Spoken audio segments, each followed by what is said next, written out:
চলে আসলাম শীতের সবজি দিয়ে এক পাতিল ভরা তরকারি নিয়ে। কে কে খাবেন আমার বাসায় চলে আসেন। আসসালামু আলাইকুম, কেমন আছেন সবাই? আলহামদুলিল্লাহ ভালো আছি। শীতের এই বিভিন্ন রকম সবজি দিয়ে তরকারি রান্না করে খেতে আমার খুবই ভালো লাগে, কিন্তু সমস্যা একটাই, আমার বাসায় খাওয়ার লোকের খুবই অভাব, আমি একা খাই। তো যে খাবেন চলে আসুন। আমি এই বিভিন্ন রকম সবজি দিয়ে এই মাছ রান্না করে খেতে খুব ভালো লাগে। তো আজকে আমি বেগুন, তারপরে সিম, টমেটো, ধনিয়া পাতা, মূলা এসব দিয়ে রান্না করেছিলাম। আলহামদুলিল্লাহ খেতে পেরেছি, ভালো লেগেছে খেতে।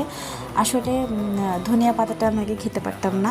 আমি তো সিরাজগঞ্জের মেয়ে। সিরাজগঞ্জ, বগুড়া, শেরপুর এগুলো তো যারা থাকেন তারা জানেন যে শৈলা পাতা নামে একটা পাতা আছে, যেটা কিনা আমাদের সবারই খুবই ফেভারিট। আমি ঢাকায় আসার পরে সেটা খুঁজে পাইনি, বিভিন্ন মানুষকে জিজ্ঞাসা করেছি, তারাও চেনে না। আসলে আমাদের উত্তরবঙ্গে হয়তো এটা হয়। যদি কেউ ঢাকার এদিকে খেয়ে থাকেন বা দেখে থাকেন আমাকে কমেন্টে জানাবেন। তো ঢাকা আসার পর যখন শৈলা পাতা পাইলাম না, তখন আমি ধনিয়া পাতার ভক্ত হয়ে গেছি। মানে চলে আর কি, খাওয়া যায়। তো আমাদের সিরাজগঞ্জ তো ঢাকা থেকে বেশি দূর না, তো আমি সেখান থেকে মাঝে মাঝে নিয়ে আসি। তো এই শীতেও আনবো ইনশাল্লাহ, যখন আনবো আপনাদের সবার সাথে শেয়ার করব। তো যখন নাই তখন যেটা আছে ওটা দিয়ে চালাইতে হবে।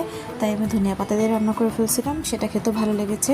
তো সব কারা কারা আমার মতো এরকম শীতের সবজি দিয়ে এরকম মাখো মাখো তরকারি খেতে ভালোবাসেন, আপনারা কমেন্ট করে জানাবেন। আমিও এটা খেতে পছন্দ করি, আমার বড় মেয়েও এটা খেতে পছন্দ করে। আসলে ওর ফুড হ্যাবিটটা আমার মতোই হচ্ছে। আর এই যে আমি রান্না করার পাশাপাশি একটু চা বানিয়ে নিচ্ছিলাম। আমার চা খেতে খুব ভালো লাগে, এটা তো সবাই জানেন, তারপরেও বললাম। আর এই যে এভাবে আমি তরকারিটা রান্না করে নিয়েছিলাম। আর এই তরকারিতে কিন্তু সাধারণ তরকারি থেকে একটু ঝোলটা বেশি থাকে, কারণ ওরকম ঝোল দিয়ে অনেক বেশি ঝোল নিয়ে খেতে বেশি ভালো লাগে। তো সবাই ভালো থাকবেন। আসসালামু আলাইকুম।